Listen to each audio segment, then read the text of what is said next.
로마서 1장 24절입니다.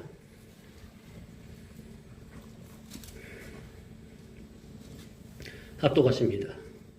그러므로 하나님께서 그들을 마음의 정욕대로 더러움에 내버려 두사 그들의 몸을 서로 욕되게 하게 하셨으니. 자, 지금 더러움에 대해서 상고하고 있는 중이죠. 자, 일반적으로 더러움이 뭐냐? 7가지로 말씀드렸죠. 때가 묻어 지저분해지는 거, 옳지 않은 것이 생겨 추악해지는 거, 정조를 잃는 거, 명예가 떨어지는 거, 위신이나 체면이 떨어지는 거, 말과 행동이 순수하지 못한 거, 땅을 침해하여 짓밟거나 욕되게 하는 거. 자, 지난주까지 2번째까지 상고를 해봤고요. 자, 오늘은 3번째로 더러움이 또 뭐냐? 정조를 잃어버리는 겁니다. 순결을 잃어버리는 것. 자, 일반적으로 세상에서도 정조를 잃은 것을 더럽다고 말하죠. 이것을 그대로 이제 신앙면으로 가지고 와서 주님이 성경이라는 바다에 감추인 복음 진리가 성령의 감화 감동하심으로 발견이 되면 이는 곧 주님을 인격적으로 만난 바가 된 것이기에 말씀으로 자기를 찾아오신 그 주님을 그저 영접하게 되고 주인으로 모시게 되고 그 주님이 너무나 좋기 때문에 주님을 사랑하게 되고 주님과 연합하고 결합하고 하나가 되는 겁니다. 절대로 생명의 주님을 배반하거나 거역할 수 없고 대적하거나 도망갈 수 없는 신앙이 됩니다. 어디에서 어떻게 돼서 어떻게 되면? 예? 성경 안에서 감추인 복음 진리가 성령님의 감화 감동하심으로 발견이 된 자, 인격적으로 만남이 된 자, 깨달음이 된 자, 그런 자들은 주님이 너무너무나 좋기 때문에 생명의 주님을 배반하거나 거역을 할 수 없고 대적하거나 도망갈 수 없다는 것. 그런데 성경에서 구속주 되신 예수님의 생명의 말씀을, 진리를 발견하지 못하면, 그래서 예수님의 진리 본질을 못 깨달으면, 진리의 가치를 잘 모르면 그는 성도가 지켜야 할 신앙의 정조관념을 잘 모르거나 없으니 헌신짝처럼 여기고 버리게 됩니다. 언제든지 얼마든지. 그래서 교회 성도가 언제 어떤 상황에서 주님을 배반하게 되느냐? 언제 어떤 상황에서 진리를 배반하게 되느냐? 하는 질문과 그에 대한 답을 찾는 것보다 교회 성도가 왜 주님을 배반할 수밖에 없느냐 하는 본질적인 질문을 해보는 것이 옳은 것입니다. 교회 성도의 신앙이 어떻게 됐을 때 왜 주님을 배반할 수밖에 없다고요? 어디에서? 성경에서 구속주 되신 생명의 말씀을 발견하지 못하면, 그래서 예수님의 진리 본질을 못 깨달으면, 진리의 가치를 모르면, 성도가 지켜야 할 신앙의 정조관념을 아예 모르거나 그런 개념 자체가 없는 것이니 신앙의 정조에 대해 헌신짝처럼 생각하여 주님을 얼마든지 배반할 수밖에 없는 이치다. 그래서 거듭 말씀드리는 것이, 우리는 교훈 시간에 진리 복음으로 나를 찾아오시는 그 주님을 마음문을 활짝 열고 모셔드리고 영접하고, 그래서 나의 주인으로 모셔야 합니다. 그래야 복음으로 말미암아 인격적으로 결합이 된 주님으로 말미암아 내 속에 그전에는 없던 신앙의 정조관념이 생기게 되는 겁니다. 아멘. 자, 일반적으로도 사랑하는 사람이 생기면 나의 가장 귀한 것은 오직 그에게만 주고 싶고 그와만 좋은 것을 나누고 싶은 게 이치입니까? 그러듯이 그 말이에요. 그리고 예배당에서 깨달은 그 복음의 정신을 가지고 이제 집에서 개인적으로 성경 묵상을 하는 시간을 통해 주님과 동행하며 그분과 자꾸 인격적으로 결합해야 합니다.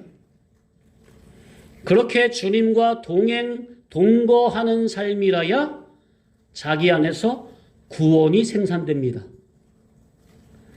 이를 구원, 성화 구원이 이루어지는 겁니다. 신랑과 신부가 만나면 자동적으로 새 생명이 생산되는 게 이치입니까?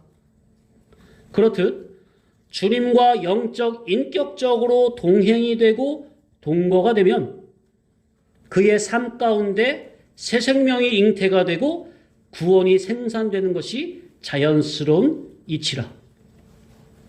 그러면 그의 삶은 사망으로 흘러 떠내려가는 것이 아니라 전부는 다 구원으로 생명으로 건져 올려짐이 되는 겁니다. 이것이 바로 언제? 어떻게 됐을 때? 복음과 인격적 결합이 됐을 때, 진리와 인격적 결합이 됐을 때, 그렇게 주님과 의사 단일이 됐을 때. 아멘. 그런데 교회당에서 선포되는 교훈이 성경에서 구속주 되신 예수님의 생명의 말씀을 발견치 못하고 예수님의 진리 본질을 깨닫지 못하고 설교를 준비한다면 어떤 질의 설교가 나올까요? 마태복음 5장 산상수훈으로 보자면 산 아래 무리가 예수님을 찾는 신앙의 질이겠습니까? 산 위에 제자들이 예수님을 따르는 신앙의 질이겠습니까? 산 아래가 분명합니까? 요한복음 6장에 오병이어의 표적을 체험한, 그래서 그것을 보고 따르는 무리들을 보자면 떡을 먹고 배부른 까닭으로 예수님을 찾는 신앙이 되겠습니까? 표적을 본 까닭으로 예수님을 찾는 신앙이 되겠습니까? 그러니 성경에서 생명의 주님을 인격적으로 만나지 못하면 천상, 기독교 종교 지식의 개념과 세상 일반 물질 개념의 지식이 섞인, 한마디로 종교와 세상이 결탁한 혼합된 포도주의 교훈이 나올 수밖에 없는 것이며 이치입니다. 하나님의 본질에서 빗나간 선악과 먹이는 교훈이 나올 수밖에 없는 것은 자명한 일인데, 교회 성도가 매 예배 때마다 그런 혼합된 포도주 교훈이나 선악과 먹이는 교훈을 매 예배 때마다 들음으로 받아 먹으면 어떻게 될까요? 그들의 신앙이 진리 법대로 자라겠습니까? 불법으로 자라겠습니까? 아무리 열심을 낸들 먹는 게 그런 양식이면 불법의 신앙으로밖에는 안 자라는 거죠. 그래서 예수님께서도 마태복음 7장에 많은 사람들이 주님의 이름으로 선지자 노릇도 하고 병자도 고치고 많은 권능을 행한 그런 자들 향해서 주님이 뭐라고 말씀하셨죠? 내가 너희를 도무지 알지 못하니 이 불법을 행한 자들아 내게서 떠나가라. 그런 혼합된 사상과 물질 개념의 사고에서 어찌 고차원적인 신앙 정신이 나올 수 있겠으며, 따라서 성도가 지켜야 할 올곧은 신앙의 절개나 정조를 가진 의인이 그런 교회에서 한 사람이라도 나올 수 있을까요? 콩 심은 데 콩 나고 팥 심은 데 팥 나는 게 이치라. 그 교회 교인들은 절대로 담임 목사의 수준을 넘을 수 없다. 교회 교훈의 질이 염소라면 그 교훈을 먹는 그 교회 성도들은 전부 다 염소지 양으로 거듭날 수는 없습니다. 비진리 먹으면 비진리 신앙인격으로 자라고, 거짓된 교훈을 먹으면 그의 지식에서부터 마음, 정신, 양심은 거짓적으로 자리가 잡힐 수밖에 없습니다.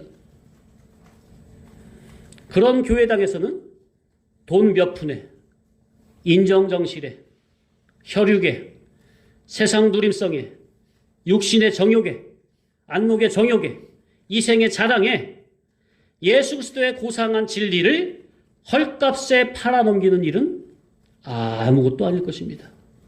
마치 가룟 유다처럼.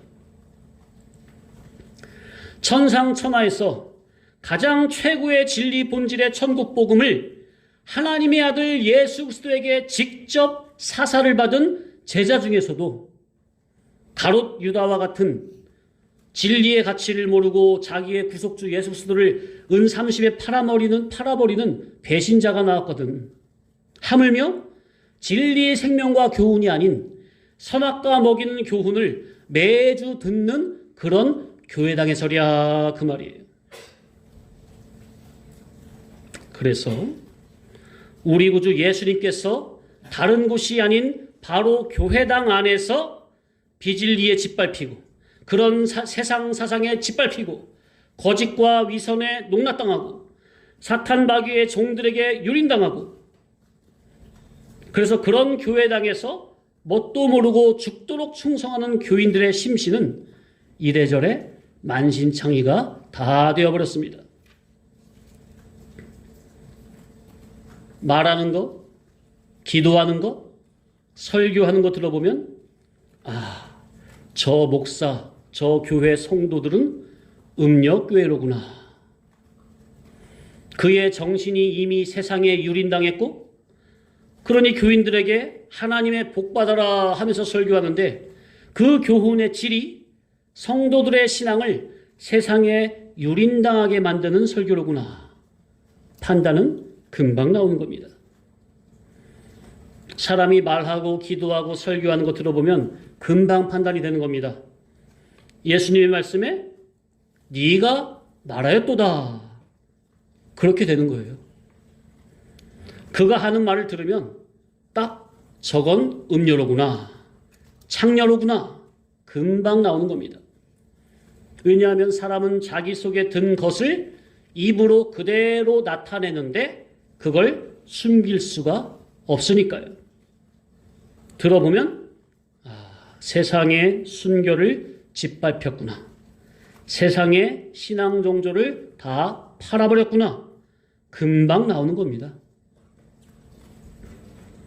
그런데 지금 말씀드리는 이런 신앙의 정조관념은 영적, 정신적인 것이기 때문에 정작 당사자들은 잃어버리고도 전혀 모르고 나름대로 주를 위해, 하나님의 영광을 위해 열심 충성을 다한다고 하는데, 성경은 바로 그 사람 속에 들어있는 무형의 영적 정신 상태를 알려주니 참으로 성경이 기가 막힌 하나님의 말씀이라.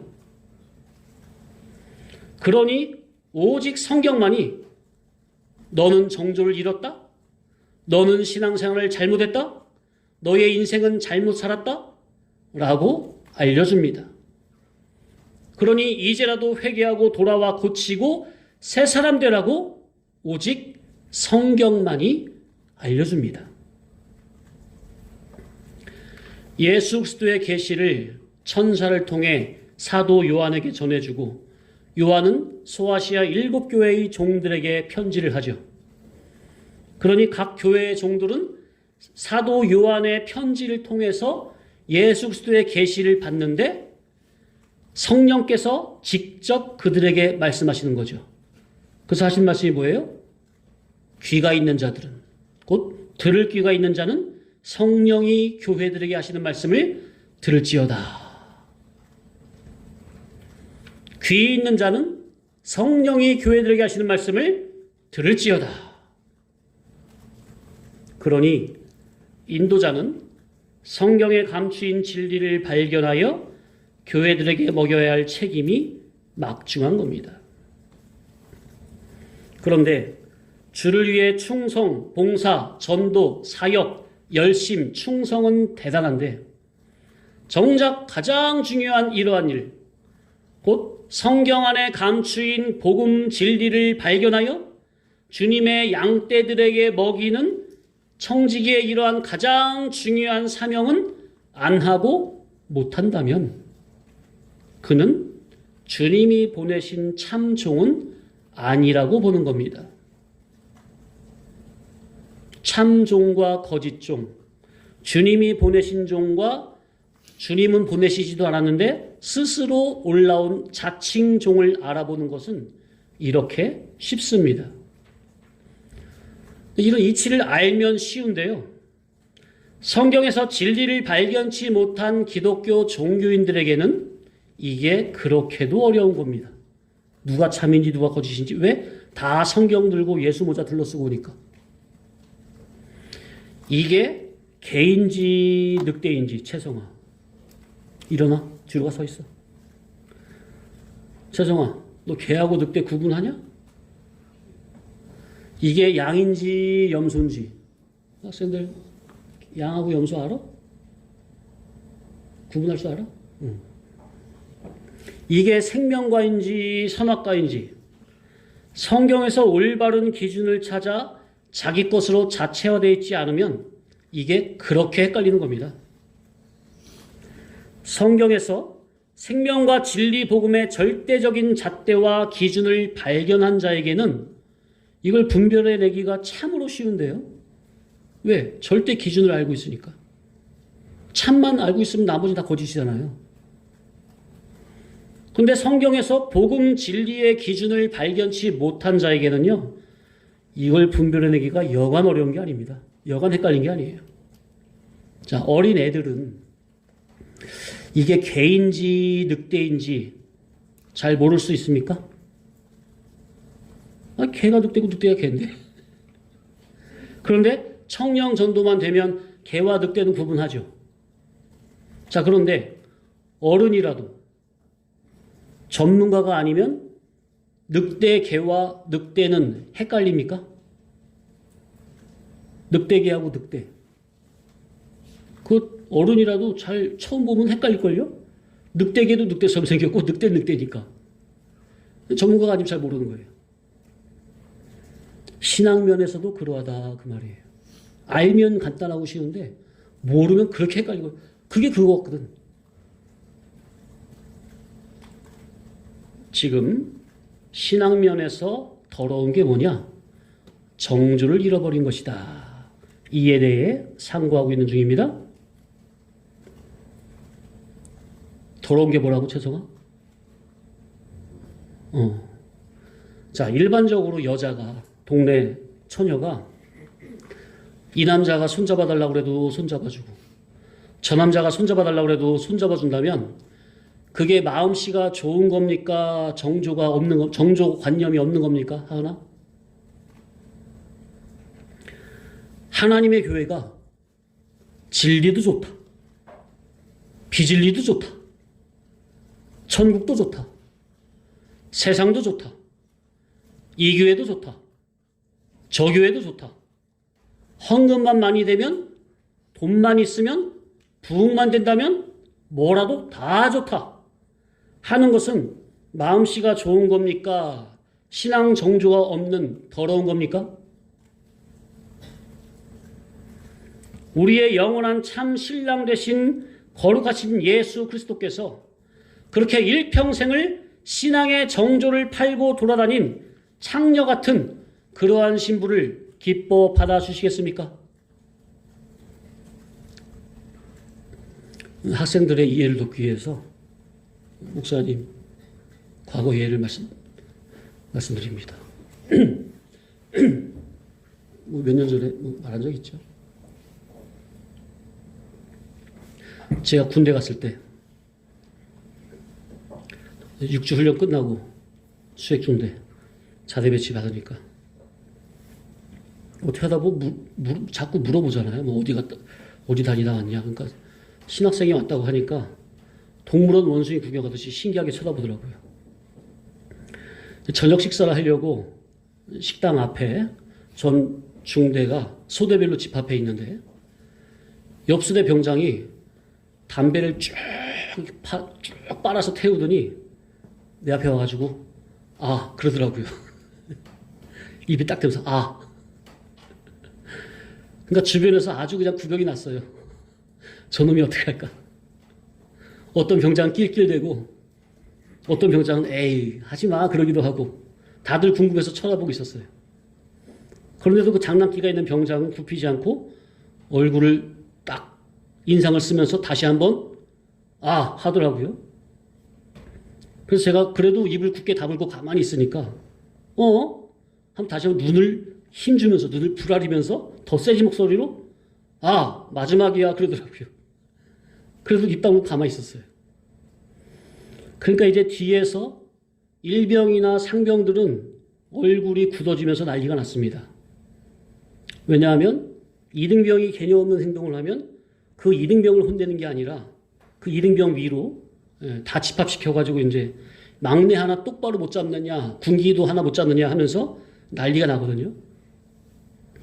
점점 분위기가 심상치 않아지더니 이제 더 시간이 지체가 되면 이상할 것 같으니까 당시 군종이 옆으로 딱 와가지고 에이 왜 그러십니까? 그만하십시오 하면서 제 어깨를 딱 감싸면서 저쪽 끌고 가더라고요. 그때 그 군종도 당시로서는 계급이 높지 않았어요. 상병 몇 호봉 된 것 같은데 높지 않은 계급에도 그분 나름대로 사명감을 가지고 저를 보호한 거죠. 그러면서 자연스럽게 마무리가 됐어요. 나중에 선임병들에게 내 막고참들에게 들으니까 그때는 뭐 저런 놈이 다 있나? 아 저런 놈이 내 밑으로 들어와서 피곤하겠다. 참 별종이 들어왔다. 예. 그랬다고 하더라고요. 아무튼 그 사건과 또 그 사건 일주일 후에 이제 자대 배치가 한 지 2주가 됐기 때문에 이제 밤에 이제 야간 근무를 처음 나가거든요. 이등병 첫 밤에 이제 야간 근무 탄약고에 나가서 이제 그때 상병과 근무를 나갔는데 그 상병이 분위기를 편하게 해주더라고요. 그래서 어찌어찌 하다 보니까 갑자기 내 속에서 성령님의 그 감화가 발동이 돼가지고 복음을 어떻게 전하기 시작했는데 끝날 때까지 1시간 내내 그냥 1시간 반 동안 내내 복음을 전했어요. 그 다음날 이제 우리 소대 이상한 놈 하나만 들어왔다. 소문이 쫙 퍼진 거죠.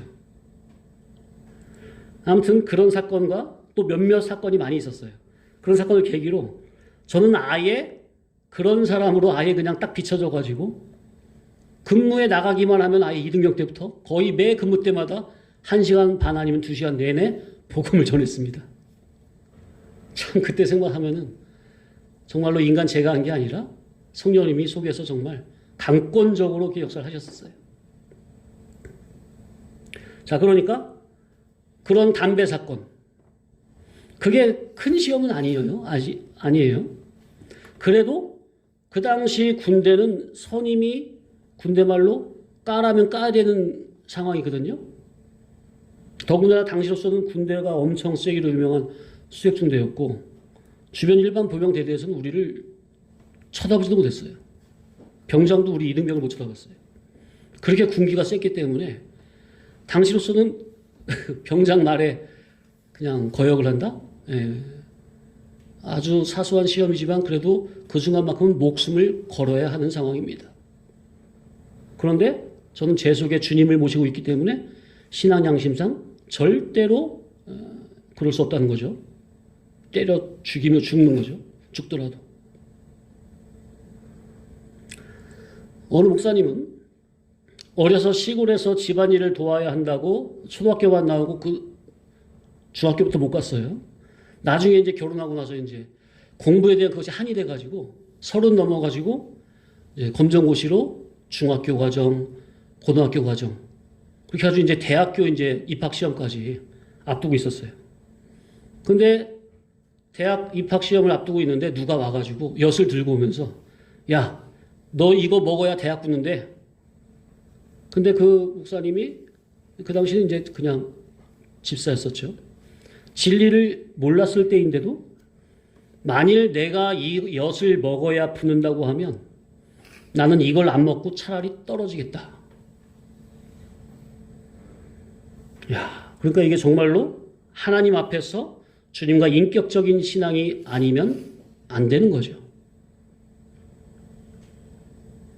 예를 들어 성도님들이 어떤 상황에서 성도로서의 양심을 잠깐만 거스르면, 예를 들어 정직하지 않으면, 당장 이득을 보고 신앙 양심을 쓰면 손해를 보고, 정직하면 손해를 보고, 그런 상황에서 신앙 양심을 여러분도 아니야, 딱 한 번만 어기면, 신앙 양심을, 신앙 정조를 딱 한 번만 팔면 앞으로는 쭉 편하게 예수님을 잘 믿을 수 있다 했을 때, 그런 미혹에서 자기의 양심이 저울질 당하지 말고 차라리 정직하게 신앙 양심을 쓰고 손해보고 매맞고 죽는 길을 택하시기 바랍니다. 차라리 나는 죽음을 택하겠다. 하나님 앞에서 깨끗하게 죽겠다. 아멘? 그게 진리 성도의 신앙 정조예요. 절개고. 성경에 누가 그랬어요? 구약에? 네? 에스더. 성도로서의 내가 할 일은 하나님 앞에 바르게 하고 죽으면 죽으리라. 얼마나 멋있습니까? 떳떳하게 신앙 양심대로 사는 거예요. 그 결과는 누구한테 맡기고, 죽고 사는 거는 하나님께 맡기고, 성도 나는 믿음으로만 살자. 아멘?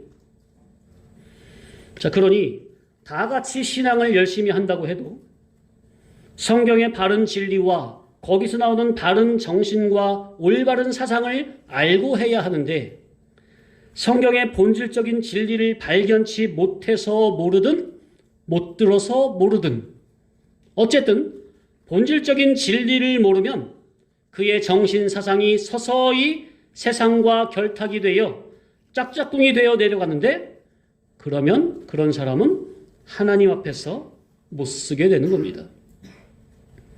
하나님은 그런 사람을 당신의 종으로 들어쓰시지 않습니다.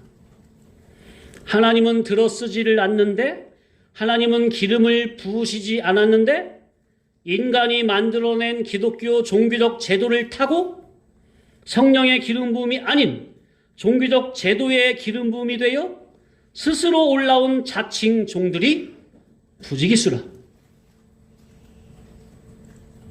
하나님은 양이 아니라 질을 보신다 했죠. 아닌 말로 신앙의 정조와 절개도 모르는 그런 정신없는 목회자 1000명과 신앙의 정조를 잘 지키는 한 명이 있다면 하나님은 어느 누구를 당신의 오른손으로 붙들고 들어 쓰시겠습니까? 일반 이치적으로 생각을 해도 정조 없이, 정조 개념이 없이 몸을 막 굴리며 사는 그런 더러운 여자를 좋아하는 정신없는 남편이 어디 있겠습니까? 그러니 오늘날 세상이 얼마나 타락을 했는지, 젊은 여자들이 젊었을 때 객기로 몸을 함부로 굴리며 이 남자 저 남자 죄악의 낙을 마음껏 누리며 살다가 결혼을 할 때가 되면 나는 처녀입니다 인증을 하는 수술을 한다죠. 그럼 그게 뭐예요? 아무리 타락한 세상이라도, 아무리 죄인들이 판을 치는 세상이라도 정조 없는 여자보다는 정조 있는 여자를 원하고, 어디도 타락한 세상도 그 말이에요. 정조 있는 여자를 원하고 좋아해서 그렇게 거짓과 위선으로 수술로 처녀를 흉내까지 내려고 하는 게 아니냐 그 말이에요. 일반적으로도 정조가 얼마나 가치가 있고 좋은 거면 수술을 해서라도 나는 조신하고 정조 있는 여자라고 우겨댈까 그 말이에요. 따라합시다. 신앙의 정조, 믿음의 절개. 그러니 우리는 주변에서 아무도 알아주지 않는다 해도 우리 주님만큼은 알아주시니 가다가 죽더라도 오로지 주님만을 따라 진리길 생명길을 가고자 하는 그러한 믿음의 확신이 자기 속에 있어야 합니다. 아멘. 나의 구속주 예수님을 성경의 복음 진리를 통해서 영적, 인격적, 깨달음적으로 1대1로 만난 바가 된 신앙은 곧 죽어도 주님이 나와 함께 하시는구나. 주님이 내가 가는 이 신앙의 길을, 이 정신을 기뻐하시는구나 하는 믿음의 확신이 있어야 합니다. 그래야 이 험산길을 오직 믿음으로 가는 겁니다. 주님과 인격적으로 결합이 된 그 믿음. 그러니 주님의 물과 피와 성령으로 거듭난 우리는 날마다 두루마기를 빨며 사건마다 거룩한 흰 세마포 옷을 입으며 그렇게 거룩과 진실로 자기 속사람을 단장하며 신랑 되신 주님 만날 준비를 해야 합니다. 우리는 하나님이 부르시는 그날까지 성경 안에 감추인 복음 진리를 바르게 깨달아 순종하며 주님의 복음이 내 인격의 자체화, 성품화, 실상화시키는 일을 잘 하다가 그렇게 주 안에서 멋있게 살다가 주 안에서 멋있게 죽어야 합니다. 그게 진짜 멋있는 신앙이에요. 배를 골더라도 가난하더라도 어렵더라도 힘들더라도 자기 속에 들어있는 신앙의 정조만큼은, 믿음의 절개만큼은 절대로 꺾이지 않으리라. 아멘. 우리는 절대로 돈 때문에, 물질 때문에, 알량한 옛사람 자존심 때문에 하나님의 진리를 내버리는 이런 어리석고 악한 자가 되면 안 됩니다.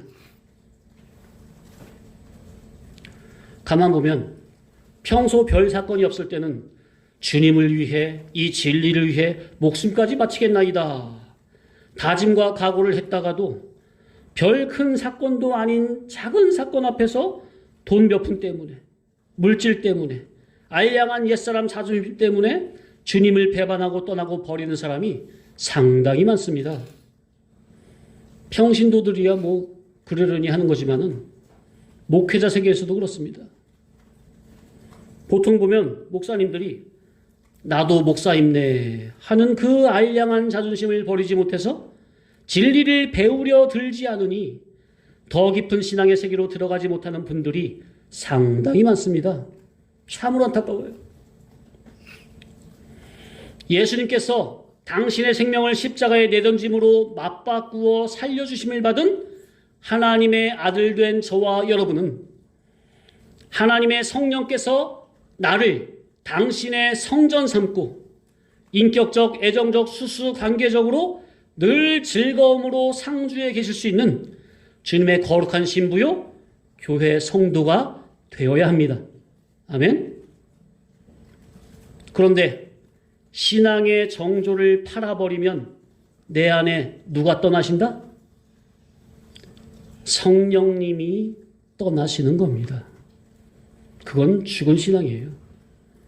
요한계시록의 4대 교회는 살았다 하는 이름을 가졌으나 실상은 죽은 자로다 그랬습니까? 성령님이 떠나시는 것은 정말로 끔찍한 일입니다. 진리교회에서는 그래요. 성령님이 떠나신다는 것은 있을 수가 없는 일입니다. 상상도 못할 일입니다.